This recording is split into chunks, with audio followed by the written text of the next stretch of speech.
How do we know whether a TB tests work? You need to put a couple of TB bacteria in there. If we put 100 bacteria in and the device tells you there are 98 bacteria there, we say the test works.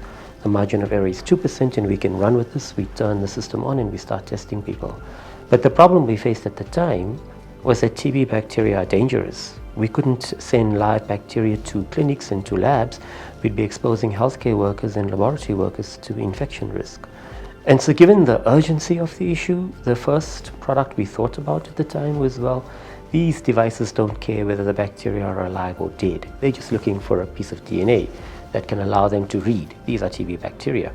And so if we kill the bacteria but manage to keep them whole so that the device can still capture them, we should be able to create control material to validate. The first task was, can we validate these instruments? Are they fit for purpose? So it took a while. We sat here in the lab, we designed a way of growing large amounts of TB bacteria, killing them, and killing them in such a way that they monodisperse, they single organisms, and that they're whole.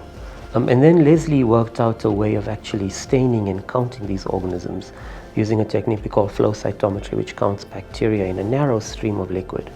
And she was then able to create this dried culture spot technology. She mixed a bit of the organism with liquid and some dye and spotted it onto a piece of filter paper. And so we created what we call DCS cards, dried culture spot cards.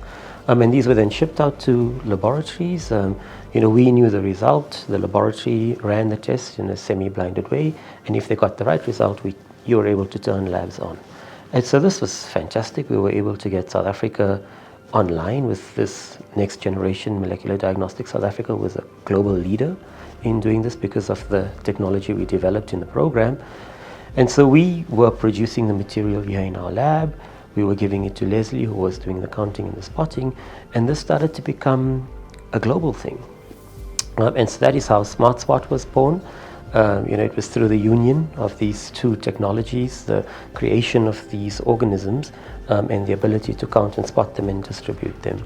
And so whilst the technology was relevant, it was responsive, it wasn't fast enough. And so we sat down again and we said, well, if these diagnostic devices don't care whether the bacteria are alive or dead, do they care whether the bacteria are TB? They're just looking for that piece of DNA. And so what we did was we took a soil-dwelling organism. It looks very similar to TB bacteria, and we engineered it to carry the pieces of DNA from the TB bacteria that then allow the soil-dwelling bacteria to read as TB. And so we call this biomimicry. We're using one organism to mimic another. And the beauty of the approach was this soil-dwelling organism was non-infectious. It grew quickly. It was safe to produce. Within a few days, we could have a bulk batch ready to send to somebody who needed it urgently. And it was really very easy to work with. And so it was easy to scale in the health system. And so we then came out with this next generation of controls, this biomimicry technology. And that really enabled SmartSpot to expand in a very substantive way. It was able to quantum leap into new markets, into developing a new business model because the cost was different. I mean, also providing access to those who needed it, those who needed controls. I think SmartSpot's a wonderful case study of how great South Africa can be.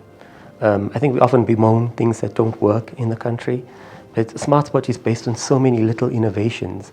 And that innovation just comes from the natural, effervescent inventiveness of us as South African people.